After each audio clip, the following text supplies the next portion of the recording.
देखो एक बार और बता देते हैं कि ये सवाल में Cu2O है और Cu2S है जो रिएक्शन करके कॉपर और SO2 बना रहा है।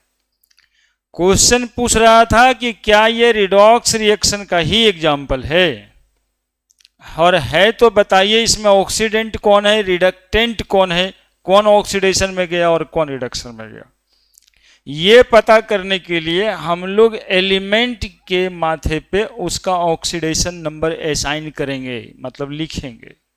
तो Cu2O में हम लोग ऐसे देखें, ऑक्सीजन पे -2 ही चार्ज होता है, तो हम लोग पढ़े हैं कि दोनों मिला के टोटल चार्ज कितना आ जाना चाहिए होता है, 0। तो ये +1 रख देंगे इंटू 2, तो +2 हो गया, तो +2 -2 हो जाएगा 0। यहां पर भी सल्फर पे -2 होता है, क्योंकि ऑक्सीजन वाले ग्रुप में ही सल्फर आता है, ओसो से टेप्पो चुरा लिया, तो सल्फर पे -2 है, कॉपर पे लिख देंगे +1।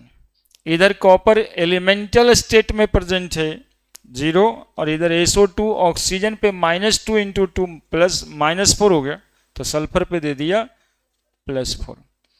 अब यहां कॉपर दिखाई दे रहा है +1 से 0 होता हुआ, तो +1 से 0 हुआ एक रिएक्शन के अंदर में, इसका मतलब है कि ये डिक्रीज ऑफ ऑक्सीडेशन नंबर में गया, यानी रिडक्शन में गया। और सल्फर दिखाई दे रहा है -2 से +4 में।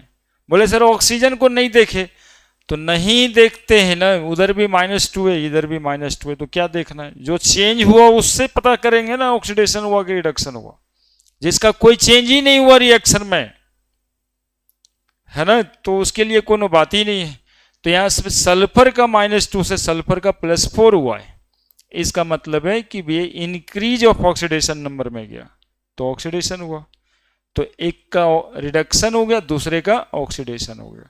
जो रिडक्शन में गया वो ऑक्सीडाइजिंग एजेंट है, और जो ऑक्सीडेशन में गया वो रेड्यूसिंग एजेंट है। बस इतना सब बात करना था, कोई दिक्कत? अब तो लिख लिया होगा क्या?